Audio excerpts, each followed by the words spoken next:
Vimos ele aí ao lado do governador João Dória, então vamos conversar com ele. Conversamos agora com o secretário de Saúde do Estado de São Paulo, Jean Gorenstein. Secretário, boa noite, muito bem-vindo de volta ao Expresso CNN. Secretário, já vou direto ao ponto que eu ouvi demais hoje. A Coronavac está na fase 3 de testes, mas essa fase ainda não tem data para terminar. Um outro ainda falta a aprovação da Anvisa. O que significa, então, exatamente esse anúncio que foi feito hoje pelo governador, com o senhor ali do lado, Dimas Covas também? Tem muita gente dizendo que tem uma motivação política. Tem ou não tem, secretário? Boa noite. Boa noite, Mona. Boa noite a todos os telespectadores da CNN. É um prazer estar falando com vocês. Prazer é nosso. Nós temos duas coisas absolutamente diferentes. Uma é a chegada da vacina.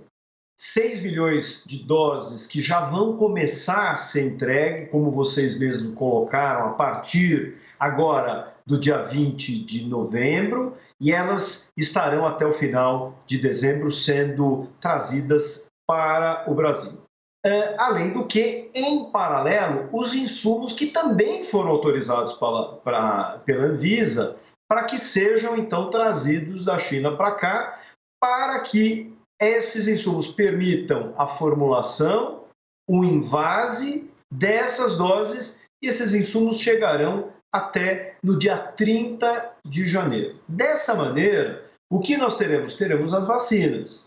As vacinas serão apenas aplicadas na população quando houver a liberação pela agência reguladora, que é a Agência Nacional de Vigilância Sanitária.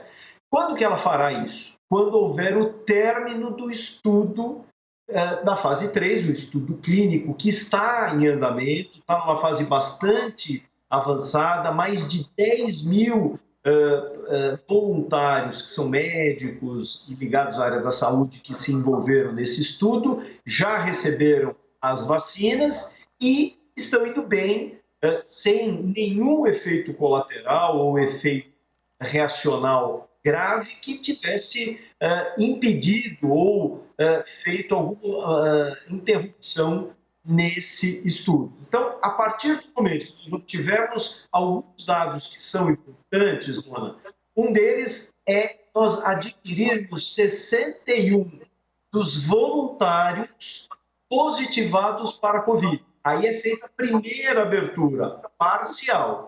E com 154, nós faremos aí sim uma abertura mais ampla. Nessa abertura, nós teremos os resultados que vão reforçar aquilo que a gente já viu na fase pré-clínica, que foi a segurança da vacina, sem efeitos colaterais. Nós já vimos lá na fase 2, repetimos agora na fase 3. Vimos a produção dos anticorpos na maior parte da população. Na primeira dose, lá na fase 2, a primeira dose era 94%, com 15 dias depois a segunda dose 98%, e nessa fase clínica o que nós queremos ver? A eficácia, o quanto quem tomou a vacina vai estar devidamente imunizado, protegido contra o Covid. E são esses dados que, a partir do momento da abertura dos trabalhos, vão permitir a Anvisa, aí sim,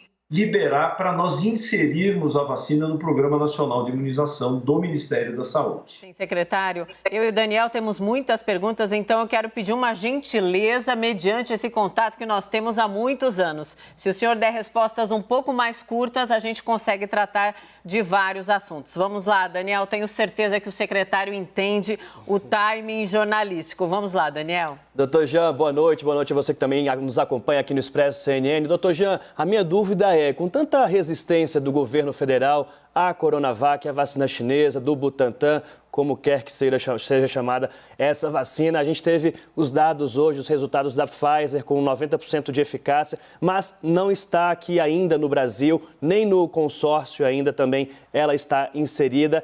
Essa vacina, quando autorizada pela Anvisa, a Coronavac, ela vai ser destinada apenas aos cidadãos de São Paulo, já que há resistência por parte do governo federal para um plano nacional de imunização? Tudo bem, Dani? Boa noite. Não, essa vacina, assim como outras vacinas, elas são voltadas para brasileiros. Apesar dela ser do Butantan, que é um instituto de São Paulo, mas o Butantan ele é do Brasil e produz vacinas no Programa Nacional de Imunização para brasileiros. Então, seguramente ela vai ser inserida para ser distribuída para todos os brasileiros nos seus rincões, lá em regiões bastante distantes, porque é isso que nós precisamos. É o direito da população em ter não uma vacina, mas quanto mais vacinas nós tivermos, mais brasileiros serão imunizados e protegidos. Sim, secretário. Hoje todos nós, cedinho, já acompanhávamos a informação positiva, alvissareira, alguns dizem, sobre os tais 90% de eficácia da vacina da Pfizer e também já há informações circulando de que o Ministério da Saúde diz que essa vacina então da Pfizer está sendo analisada para possível aquisição. O senhor acha que a gente pode ter aí uma briga do bem, uma batalha positiva sobre qual vai ser a vacina dos brasileiros? De forma alguma, nós precisamos de mais vacinas. Tem que ser da Oxford com a Fiocruz, tem que ser da Butantan com a Sinovac, tem que ser da Pfizer e tantas outras que estiverem aí. Só assim nós vamos poder imunizar mais rápido o maior número de brasileiros e aí sim, não só salvaremos vidas, como poderemos retomar a nossa normalidade. Doutor Jean, a distribuição da vacina da Pfizer requer maiores cuidados devido à temperatura que é exigida para o transporte dessa vacina, muitos, se não me engano, menos 70 graus Celsius. Como o senhor avalia se o Brasil está preparado para distribuir essa vacina caso o Ministério da Saúde decida inseri-la, adquiri-la? E qual a diferença para a Coronavac? A Coronavac, ela consegue ser distribuída em refrigeradores de 2 a 8 graus. Então, com isso faz com que haja uma facilidade maior de distribuição. Imagine para regiões ribeirinhas, na região amazônica, por exemplo. Mas é claro que, se nós olharmos a dificuldade de distribuição da Pfizer, por exemplo, um caminhão frigorífico, nós precisamos, ele chega, só para se ter uma ideia, a menos 30 graus, ele não chega a menos 70.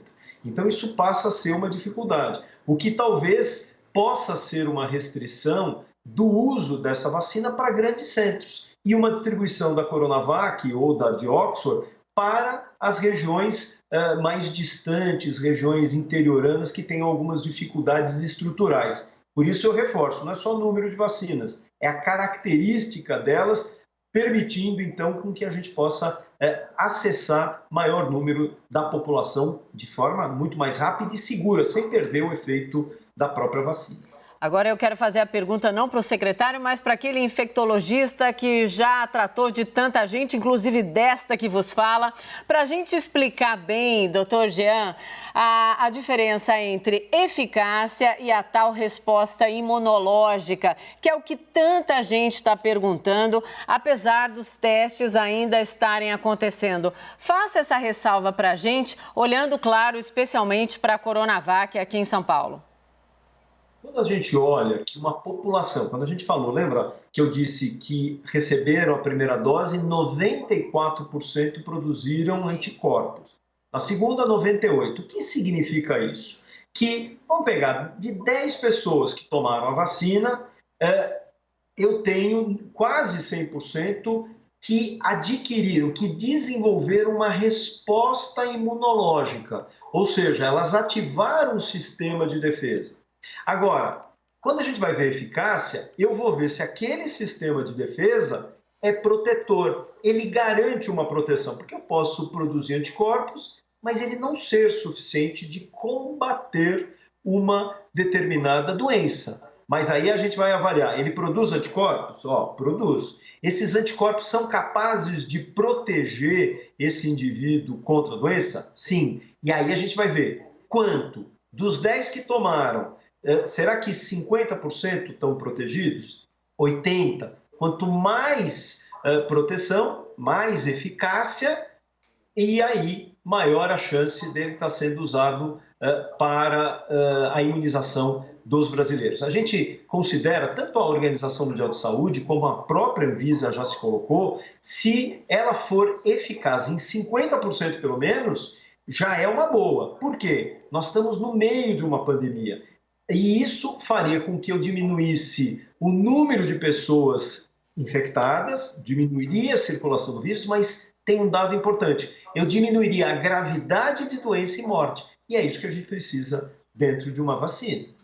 Tá certo, doutor Jean, muito obrigada por esse tempinho aqui com a gente. Até uma próxima. É ótimo sempre conversar com o senhor. Portas abertas, sempre uma boa noite. Olha, um grande beijo, é muito bom, Mona, Dani, a todos. É sempre um prazer conversar com vocês.